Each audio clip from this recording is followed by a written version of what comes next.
Legal victory for Mayor Guys as that judge dismisses court corruption case against him. Today's not Wednesday, not as mild as it was yesterday. Cooler temperatures in the 40s, 50s, clouds not going anywhere. Maybe squeeze out a few stray showers throughout the afternoon, early evening, and then tonight, winter returns. Definitely going to feel that chill tomorrow morning, low to the 30s, even some 20s over the suburbs.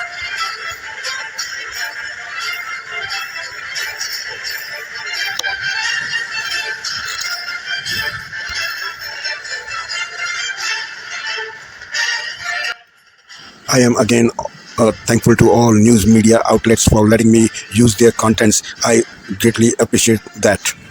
I am available 24/7 if they need any assistance. Now go to the headlines. Hi and very warm welcome at Amir Shackle 5858. I am Amir Shackle. Following news headlines have been reported by world major English news channels and news agencies. So please watch it.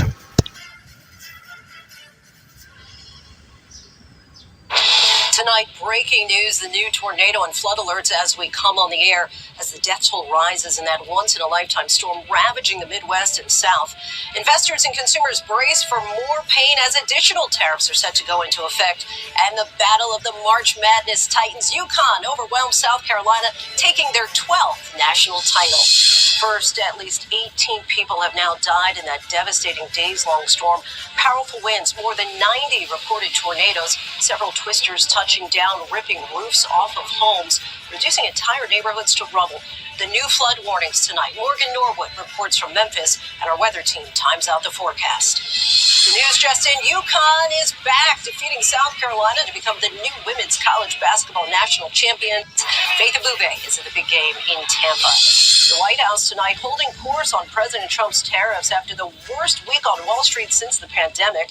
Americans are bracing for price increases, watching their 401ks dwindle.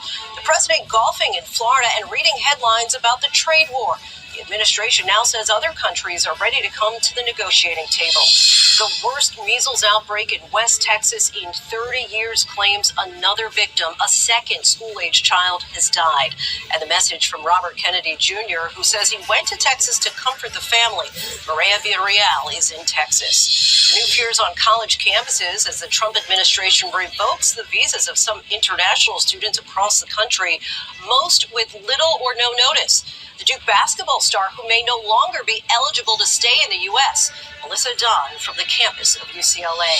Two top DOJ immigration attorneys are put on leave by the Justice Department in the case of a man wrongfully deported to a notorious prison in El Salvador, and now the looming deadline in that case. Pope Francis' surprise public appearance and the latest on his condition.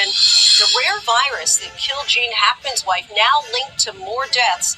What we're learning tonight. The remarkable moment of missing 2-year-old boy in Michigan found. A capital achievement. Alex Ovechkin topples the Great Ones record, which stood for 31 years. And America Strong tonight, the beloved driver who at 84 always delivers safely and with a smile. From ABC News World Headquarters in New York, this is World News Tonight. Good evening, everyone. Thanks.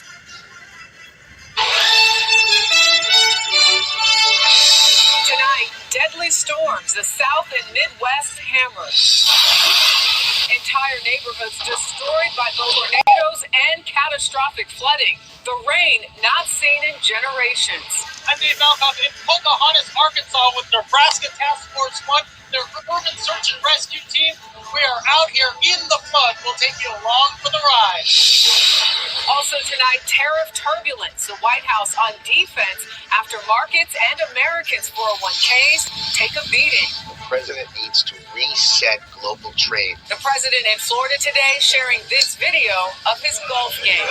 I'm Rita Jang in West Palm Beach, where President Trump is defending his policy on tariffs as protesters across the country push back against them. If we don't stand up, we won't have a country tomorrow. Grievous error. Those words from a federal judge today blasting the government for deporting a Maryland man to a notorious El Salvador prison. I'm Chanel Call in New York with the Trump administration's deadline to bring him home. Plus, a second child dies of measles in Texas. And later, a Cinderella story away from the college basketball championships. They're the Denver Rolling Nuggets on the rebound and inspiring a new generation. I'm like, okay, ready for the Paralympics or something? Like, let's do this. This is the CBS Weekend News from New York.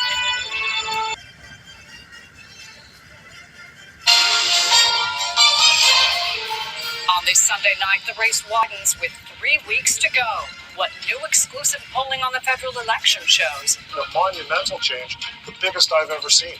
As the Liberals and Conservatives target the West Coast. Parliament Hill arrest. A man is charged after an hours-long standoff with police. Trump tariff gains and losses. Consumer challenges are already starting to surface. The country's joining the queue to make a deal with the U.S. Global National. Reporting tonight, Colleen Christie. Good evening. Thanks for joining us. We are 2 weeks into what is an unpredictable federal election campaign. Party leaders are wasting no time crisscrossing the country to reel in undecided voters who will prove crucial come Election Day. With just 21 days to go, every day matters. The frontrunners, Liberal leader Mark Carney and Conservative leader Pierre Poilievre, headed west this weekend. Later today, Carney made his way to Victoria, while Poilievre held campaign stops around Vancouver. And we have a new snapshot tonight that shows the margins are getting wider.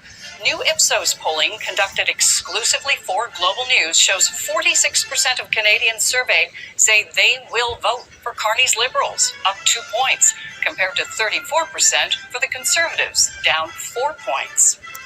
Our David Aiken is traveling alongside the Liberal campaign. David, it's not Poilievre's first campaign pit stop in BC, but it is Mark Carney's. Clearly, both leaders believe there are some BC seats up for grabs.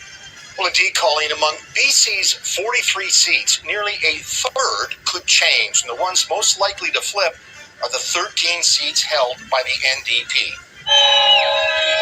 In 2021, the NDP notched 29% of the popular vote in BC, but their current polling averages right now are less than half of that, below 14%. And that's because many of those who previously voted NDP are realizing that in the face of the Trump threat, they cannot vote for an opposition MP. They need to vote for a prime minister. Now, some of those will pick Pierre Poilievre, and indeed, the Conservatives are likely to pick up NDP seats on Vancouver Island and in BC's interior and north. But the Liberals are trending to steal NDP seats in the Lower Mainland and around Victoria. That is where Mark Carney will campaign this evening in the riding of Victoria, where the incumbent is New Democrat Laurel Collins.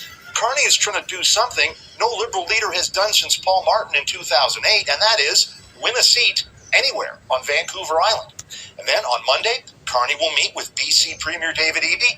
They are expected to discuss ways to support the forestry sector in the wake of Trump's latest tariffs on softwood lumber.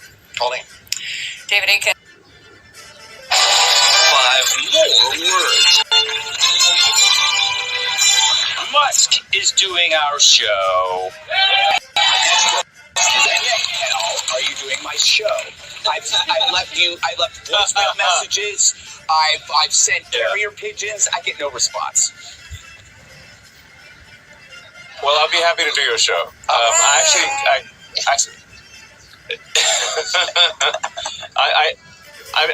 I've seen pieces of your show, and it's very funny. Actually, it's my style of humor, so I look forward to doing your show. Awesome. Tyrus, do you think you'll word? No. No. The pauses? Yes. Concern.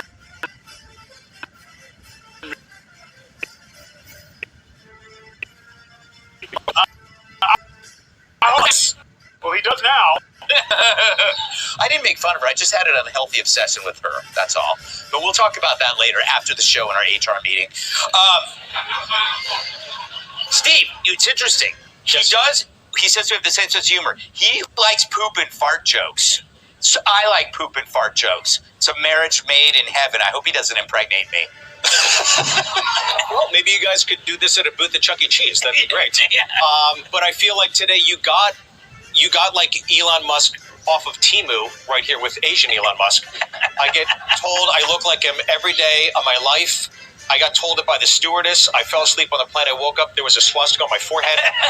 So, Joe, if he's on the show and you're on with him, please don't ask him for money. Oh, yeah, I'm going to have my hat out asking for that. Yeah, I think, well, it'll show what he's made of. Because, yeah, you can make electric cars, you can rescue astronauts, but can you make a Jerry Nadler his pants joke? That's the real... That is the apex. He should do The View. Oh. That's where it should be, because I want to see him surrounded by 5 women and not want to knock up any of them. Not even you. Not even you, Alyssa Farrah Griffin. Even though you're kind of attractive, I want nothing to do with you. A very good morning to you. It's 7 o'clock on today's show. Big drops in Asian markets overnight as fears of a global trade war continue. In an hour's time, markets open here and in Europe. In just a few moments, we'll be joined by the Transport Secretary.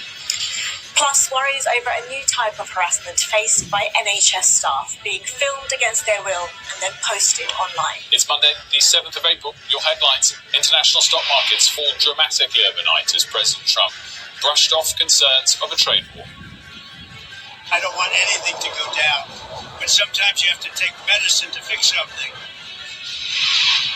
After British car makers were hit by those tariffs, the Prime Minister relaxes the rules on the transition to zero-emission vehicles. Plus, my worst fear is that he's going to end up killing one of us. If not us, then somebody else. After the hit show Adolescence, we hear the real-life nightmare scenario for any parent dealing with an increasingly violent child.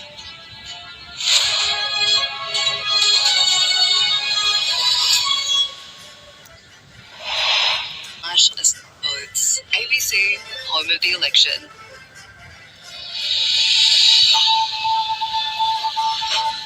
Today, market mayhem. The ASX trading down around 4% as global markets reel from Donald Trump's tariffs.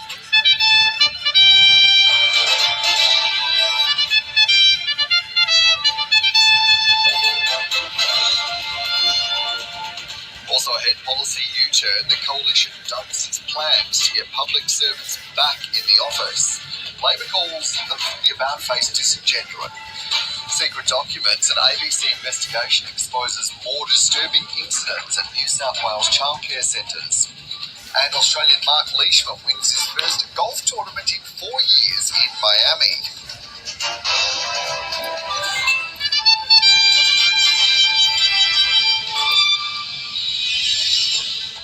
Hello and welcome to ABC News. I'm Dan Borsha. The Australian share market is down around 4% as the impact of Donald Trump's tariffs continue to send shockwaves through the global economy. It follows large falls on Wall Street and predictions by JP Morgan that a US and global recession is now more likely than not. Let's bring in our business reporter, Alicia Barry, who's with me here in the studio. Alicia, what's the latest from the markets? Well, as you say, Dan, the market is trading down about 4%. That's for the ASX 200 index. We did see the market open down more than 6% initially this morning. That was the biggest intraday fall since 2020 when the COVID pandemic shocked markets then in 2020. We're seeing falls across the board. All sectors are lower. In fact, 191 of the top 200 stocks are weaker, and the falls are quite significant. I mean, if I just look at the top 10 worst performers, they're across various sectors, but we're seeing losses of 13% right down to 8.5%.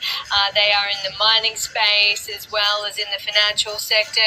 And when we look at the sectors more individually, energy stocks are down, or the energy sector itself 5.8%, the mining sector off 4.7%, the big banks down 4.5%, industrials off 4%, and you can see there these falls are really quite significant. It appears that it's fear and uncertainty that's driving the selling. Investors are not sure what's going to happen, but there is now the risk, as you mentioned, of a recession in the US, and those risks are growing, and investors trying to get ahead of that. They don't want to be caught in a market where we do see a recession and global stocks fall further. So there is a bit of a repricing of risk, if you like.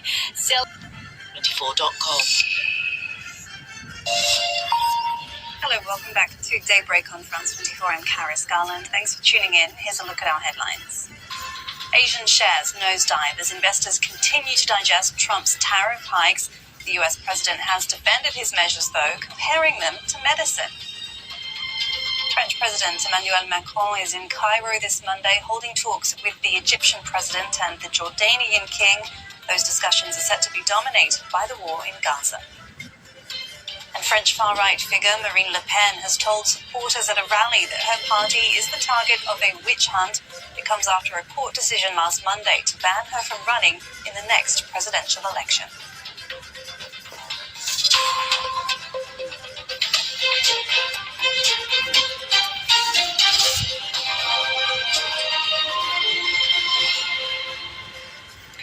Turmoil continues on global stock markets in the wake of wide-ranging tariffs announced by the Trump administration. On Monday, Asia-Pacific markets took a huge plunge, the Nikkei in Tokyo losing nearly 8% shortly after the open, while oil prices also sank further. It comes after more than $6 trillion was wiped off Wall Street's market value in just 2 days last week. Investors are registering concerns the import taxes could lead to higher prices, weaker demand, lower confidence, and potentially a global recession. On Sunday, Trump denied he was intentionally engineering a sell-off. I don't want anything to go down, but sometimes you have to take medicine to fix something. And we have such a horrible, we have been treated so badly by other countries because we had stupid leadership that allowed this to happen. They took our businesses, they took our money, they took our jobs. To talk more about the state of the markets, we can bring in Jamil Ahmed from GTC. Jamil, Asian markets are tumbling then across the board this Monday. Not just Asian markets, we've had some of the steepest losses across multiple asset classes and multiple regions across the world now since the panics of COVID. And there's still some way for different assets to fall. You look at global markets, they're one, overvalued historically, based on the number of record highs that those assets are making throughout 2024, and even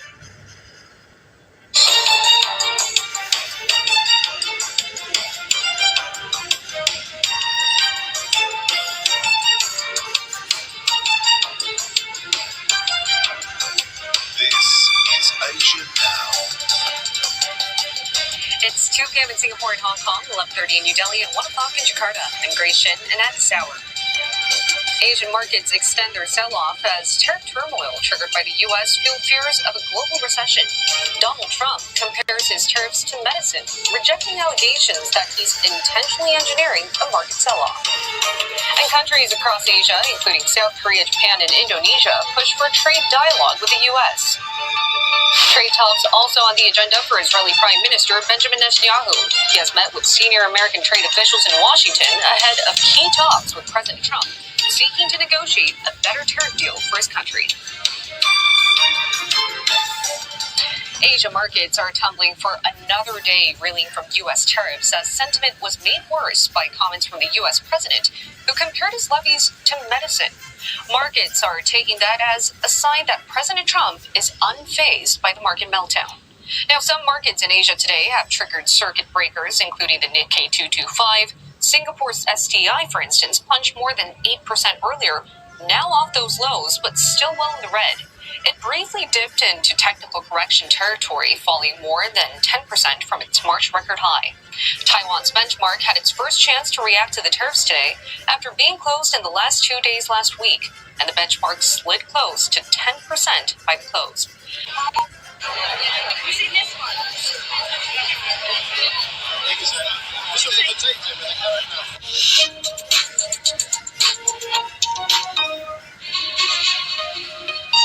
Africa News. The news. Ahead of direct talks between the Democratic Republic of Congo and M23 rebels, the African Union has endorsed the appointment of Ford Nassembe as the new mediator. The Togolese president will replace his Angolan counterpart, João Lourenço, who said he wants to focus on his work as the AU chairperson. After years of fighting, the Rwanda-backed rebel group seized eastern Congo's two largest cities in a lightning offensive since January. This resulted in the deaths of thousands of people and forced hundreds of thousands others from their homes. Highlighting the deteriorating humanitarian situation in the eastern DRC, Lorenzo said there was a need for a momentum in the mediation process. There have been fears the fighting could evolve into a wider regional war. M23 rebels this week withdrew from the strategic town of Walikale, describing the move as a goodwill gesture ahead of planned peace talks with the government in Doha next Wednesday. The meeting comes after the two sides reportedly held private talks last week, and analysts believe they offer the greatest hope of a halt to hostilities. However, some have raised concerns about how the AU mediation in parallel with the facilitation process in Doha might lead to coordination problems. Tens of thousands of people have taken part in protests in Washington and other cities across the United States against President Donald Trump and his billionaire ally Elon Musk. Over 1,000 of the so-called hands-off rallies took place on Saturday in protest against the Trump administration's overhaul of the government and expansion of presidential authority. In the capital, despite the gloomy weather, thousands of people streamed onto the expanse of grass surrounding the Washington Monument. Organizers estimate that more than 250,000 people took part in demonstrations in all 50 U.S. states, including the National Mall in the capital. Protesters expressed what is seen as the rising anger and frustration by Americans with a wide range of Trump's policies. This includes what they see as his attacks on federal workers, education, health programs, the economy, the treatment of marginalized communities, and deportation of immigrants. Around the world, American expatriates and local supporters assembled in cities including Berlin, Frankfurt, Paris, and London. Trump, meanwhile, spent a day in Florida playing a round of golf before returning to his Mar-a-Lago compound. If you ever owned a pair of jeans from iconic American brands like Levi's or Wrangler, chances are they were made in Lesotho.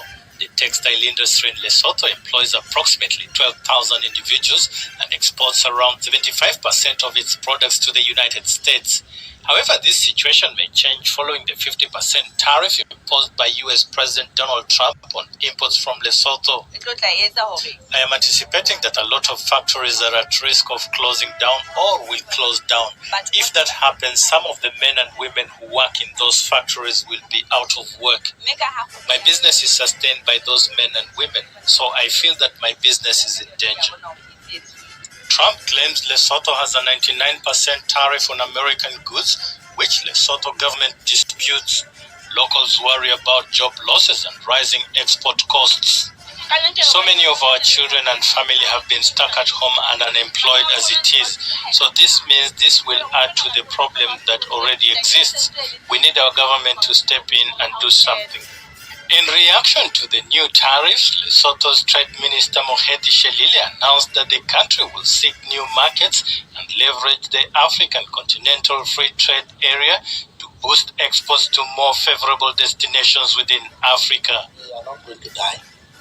We will have to diversify and go to other markets. We have Africa CFTA as a market, South Africa also as a market under the SACU regime. According to the Office of the U.S. Trade Representative, bilateral trade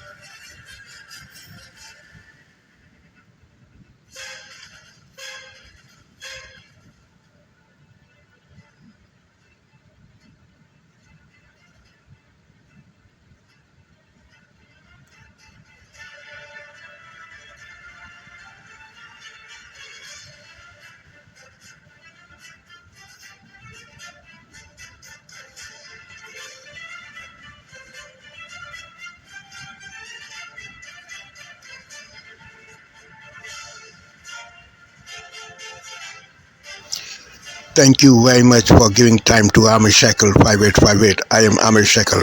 Have a good life. Bye-bye.